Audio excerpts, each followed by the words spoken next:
मैं एक कोट आपको और बता रहा हूं। हुसैन दलवाई ने बोला पंडित नेहरू सोमनाथ के भूमि पूजन पे नहीं गए थे, जो कि कांग्रेस के सांसद हैं।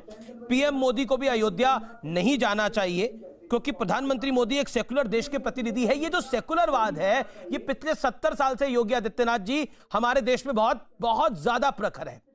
क्या आपको लगता है कि आज उस सेकुलरवाद, जिस सेकुलरवाद की बात करी जाती है पिछले 70 साल से, राम मंदिर के निर्माण के शुरू होने के बाद उस सेकुलरवाद को भी तिलांजलि दे दी गई है, जो कि छगम सेकुलरवाद है, सूडो सेकुलरिज्म है?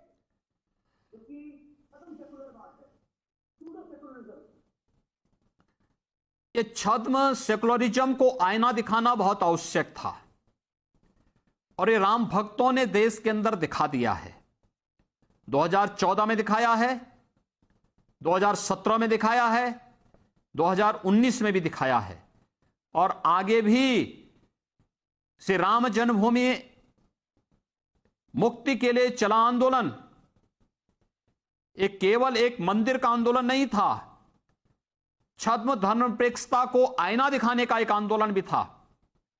भारत की राजनीति को छद्म धर्मनिरपेक्षता के आवरण से कलंकित करने वाले लोगों को भी आईना दिखाने का एक व्यापक आंदोलन था।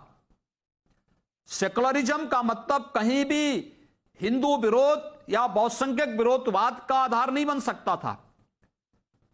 छद्म निरपेक्षता का आधार राम जन्मभूमि आंदोलन के इस अभियान ने पूरी तरह बेनकाब किया है और सेकुलरिज्म का वास्तविक अर्थ सर्वधर्म समभाव का होना चाहिए, इस भाव को भी सबके सामने प्रस्तुत किया है और वही भाव है जो हम सबको भी सभी लोगों को सम्मान देने का और सभी लोगों का आदर करने का भाव पैदा करता है।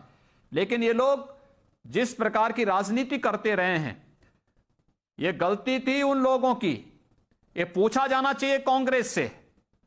जो लोग आज प्रश्न खड़ा कर रहे हैं, इनको पूछना चाहिए इस बारे में, कांग्रेस को ही अपने स्वयं के अंतःकरण में झांक करके पूछना चाहिए कि सोमनाथ मंदिर के पुनरुद्धार के पवित्र कार्यक्रम में तत्कालीन प्रधानमंत्री क्यों नहीं गए थे, जबकि उन्हें आमंत्रण था। लेकिन कांग्रेस ने विरोध किया, उस पवित्र कार्यक्रम का विरोध किया। यह विरोध भारत के सांस्कृतिक मूल्यों और मानबिंदुओं का विरोध था और यह विरोध शैडो सेकुलरिज्म ही देश के अंदर आतंकवाद का आधार बना, अलगाववाद और नक्सलवाद का आधार बना।